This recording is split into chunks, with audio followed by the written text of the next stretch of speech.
Hi student, teach for class 5th। बच्चों, आज हम लोग हिंदी व्याकरण में लेसन फर्स्ट पढ़ेंगे।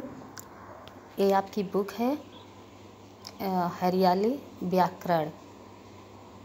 अब आइए इसमें लेसन फर्स्ट देखते हैं। लेसन फर्स्ट है भाषा और व्याकरण। भाषा और व्याकरण के बारे में समझेंगे। भाषा क्या होती है, व्याकरण। वैसे आप लोग पिछली कक्षा में क्या शुरू से ही पढ़ते आए हैं भाषा के बारे में और व्याकरण के बारे में।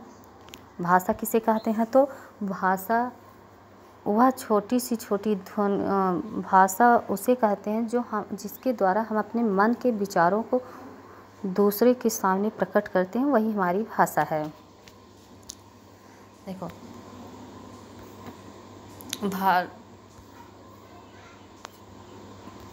देश में अनेक भाषाएं बोली जाती, प्रत्येक राज्य की अपनी अलग अलग भाषा है। इस प्रकार से 22 भाषाओं को संविधान में मान्यता प्राप्त है।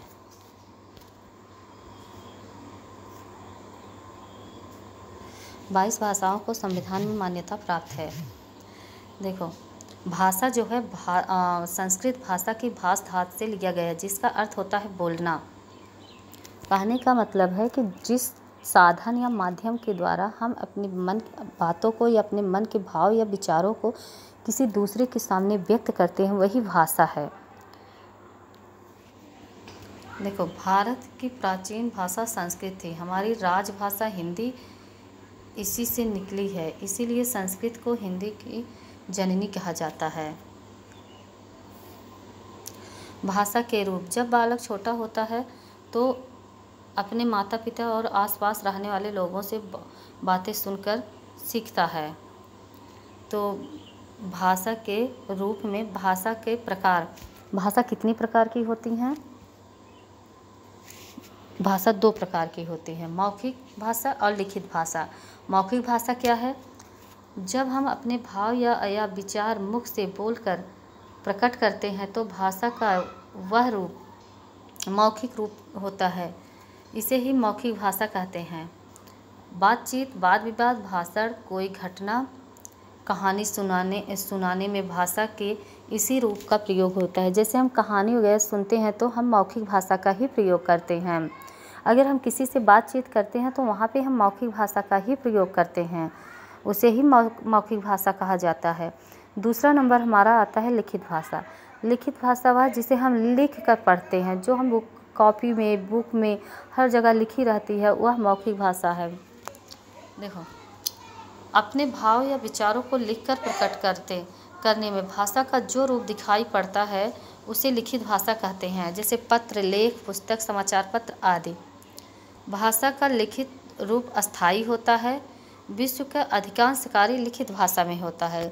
जो भाषा का लिखित रूप होता है वह अस्थायी होता है। जैसे आपके मन का कोई भी विचार है, आपने लिख दिया तो वो हमेशा बहुत से लोगों के पास तो पहुँच। जैसे हम लोग न्यूज़ को पढ़ते हैं ना, न्यूज़पेपर को, तो उसमें क्या होता है, न्यूज़पेपर पढ़ते हैं तो वो जहाँ की भाषा होती है, जैसे कोई कहीं की घटना हुई तो वहाँ लोग जाके थोड़े देख पाते हैं कि या एक लोग सबके पास जाके बताए। अखबार में, न्यूज़पेपर में निकल गए, सब लोग पढ़ रहे हैं, तो वही लिखित भाषा है। देखो, बोली क्या होती है? भाषा का मौखिक रूप बोली कहलाता है। यह सीमित अथवा कम क्षेत्रों में बोला जाता है। इसे साहित्य की रचना नहीं की जाती। बोली में साहित्य की रचना नहीं की जाती है। मैथिली, राजस्थानी, बुंदेलखंडी आदि कई बोलियां हैं जिसका प्रयोग भारत के भिन्न भिन्न भागों में किया जाता है। लिपि क्या है?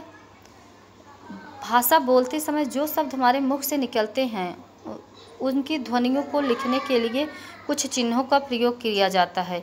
ये उसी चिन्ह को लिपि कहते हैं। देखो, हर भाषा की अपनी अपनी लिपि होती है। जैसे संस्कृत की देवनागरी है, उर्दू की फारसी है, अंग्रेजी की रोमन है, मराठी की देवनागरी है, हिंदी की देवनागरी है, पंजाबी की गुरमुखी है। इस प्रकार से हर भाषा की अपनी अपनी एक लिपि होती है। बिना लिपि की कोई भी भाषा लिखी नहीं जाती है। जो हमारे मुख से ध्वनियाँ निकलती है उसको जो आकृति या आकार प्रदान किया जाता है, जिस चिन्ह का हम प्रयोग करते हैं, लिखते हैं, वही लिपि है। व्याकरण क्या होता है। अब तो हम लोग अभी तक भाषा के बारे में समझे कि भाषा क्या होती है, या इसके कितने रूप होते हैं, कितने प्रकार होते हैं, कैसे लिखा जाता है, या कहाँ से निकली है, ये सारी चीज़ें ना। अब हम व्याकरण के बारे में समझते हैं। व्याकरण क्या होता है? तो व्याकरण के द्वारा ही हम लोग शुद्ध रूप से बोलना, लिखना, पढ़ना सीखते हैं। व्याकरण ही हमें सही और गलत का ज्ञान कराता है।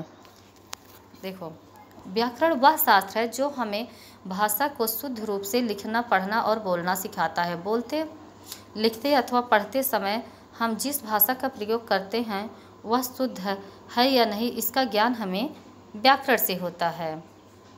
व्याकरण के अंग, व्याकरण के 3 अंग होते हैं: वर्ण विचार, शब्द विचार, वाक्य विचार। वर्ण विचार, वर्ण भाषा की मूल इकाई है। प्रत्येक शब्द वर्णों के योग से बनता है। व्याकरण के इस अंग के अंतर्गत वर्ण, उसके भेद, उनके उच्चारण, प्रयोग आदि पर विचार किया जाता है। शब्द विचार, ऐसे शब्द की रचना होती है। वाक्य विचार में वाक्यों की रचना होती है। तो इस प्रकार से हमने भाषा और व्याकरण के बारे में पढ़ा है। अब नेक्स्ट वीडियो में हम इसके एक्सरसाइज और क्वेश्चन आंसर के साथ मिलेंगे। आप लोग इसको पढ़ लेना और इसे समझ लेना। जो ना समझ में आए तो आप लोग व्हाट्सएप पे मैसेज कर सकते हो कि ये चीज़ नहीं समझ में आया, तो हम आपको फिर बता देंगे। ओके, तो कॉपी भी बना लो हिंदी की, और उसे कंप्लीट भी करते चलना। Thank you.